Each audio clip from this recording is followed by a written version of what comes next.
पृथ्वी की तरफ बढ़ते कदम किसी और के नहीं बल्कि नैना के ही थे, और ये कॉफी शॉप भी उसी की थी।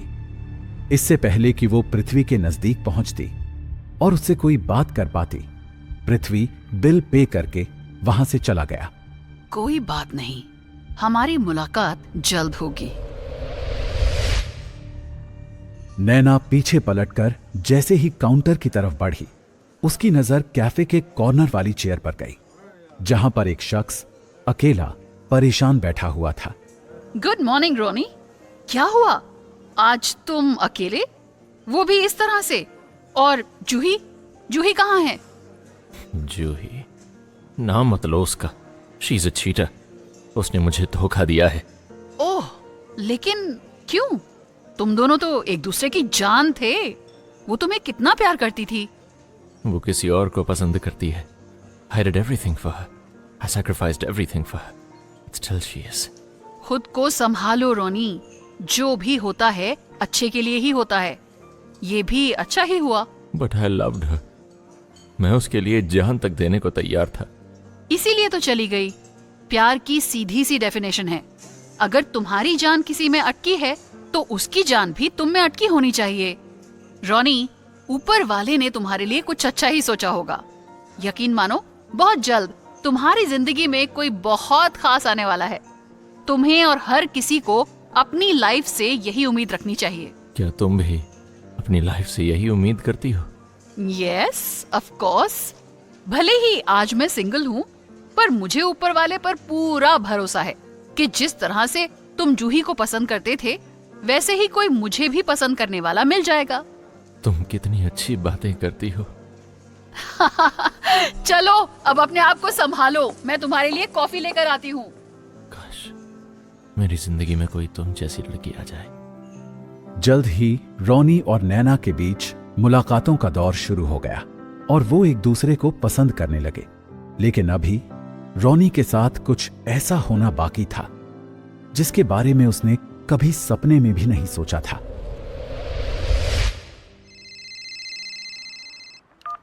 जय हिंद सर। केस कहां तक पहुंचा? कुछ हाथ लगा? अभी तक तो कुछ खास नहीं, पर इन्वेस्टिगेशन जारी है। हम लोग जल्द ही ये केस सॉल्व कर लेंगे। जल्दी करना ही पड़ेगा। मीडिया पीछे लगी हुई है और डिपार्टमेंट के लोगों को तो तुम जानते ही हो।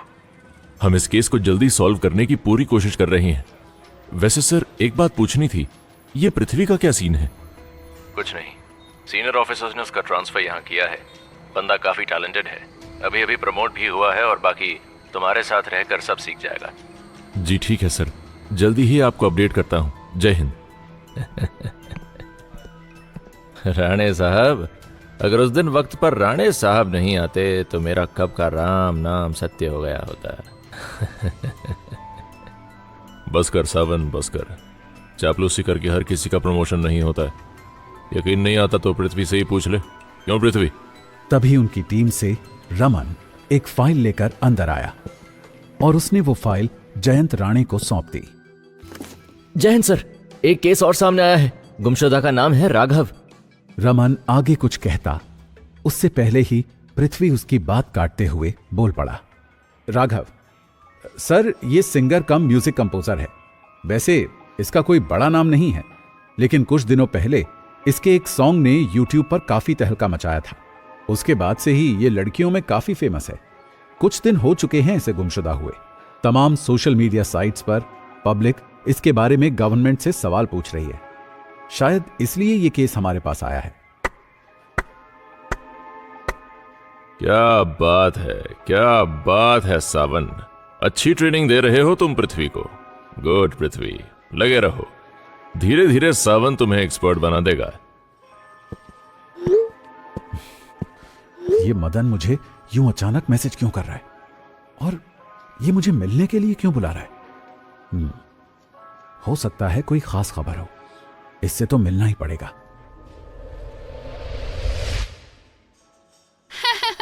नैना मैम, क्या बात है? आपको देखकर ऐसा लग रहा है जैसे आप किसी का बेसब्री से इंतजार कर रही हैं। वो किसी का भी इंतजार करें, तुम इतना क्यों हंस रही हो? जाओ, जाकर कस्टमर्स को संभालो। इस खड़ूस के सामने तो हंसना भी गुनाह है। जा रही हूँ। तभी रोनी कैफे में एंटर हुआ, जिसे देखकर नैना का चेहरा खिल गया और उसने आगे बढ़कर रॉनी को गले लगाया। Happy birthday to you dear. मैं कब से तुम्हारा इंतजार कर रही थी। कॉफी? तुम्हारे हाथों से तो जहर भी चलेगा। अरे आज तुम्हारा बर्थडे है, ऐसा कुछ भी मत कहो। कुछ दिनों पहले तुम्हारी हालत जहर खाने जैसे ही हो रही थी जब मैंने तुम्हें बचाया था। मैं सिर्फ 2 मिनट में कॉफी लेकर आई और साथ में कुछ खाने को भी लेकर आती हूँ। कॉफी लाते वक्त नैना का बैलेंस बिगड़ गया। वो लड़खड़ाकर गिरने ही वाली थी कि तभी रॉनी ने फुर्ती दिखाते हुए उसे अपनी बाहों में थाम लिया। तुम ठीक तो हो ना?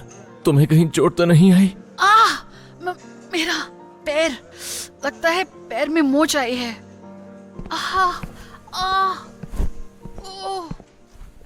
तुम बेड पर आराम करो, मैं डॉक्टर को कॉल कर देता हूँ, वो आकर तुम्हें देख लेंगे और अब से मैं तुम्हारा ख्याल रखूंगा। नहीं रोनी, मैं ठीक हूँ। ये सिर्फ एक छोटी सी मोच है। शॉप पर इतना काम है, मैं इस तरह से आराम नहीं कर सकती। अरे मैम, रॉनी जैसा हैंडसम लड़का आपका ख्याल रखेगा, आपके साथ रहेगा। आप ऐसा मौका क्यों जाने दे रही हो? अगर मैं आपकी जगह होती तो कभी ऐसा मौका अपने हाथ से नहीं जाने देती। जीवन, रोजी, अब से कैफे संभालने की जिम्मेदारी तुम दोनों की होगी और मैं नैना का ख्याल रखूंगा। Sure Naina ma'am, you don't worry, मैं सब संभाल लूंगी।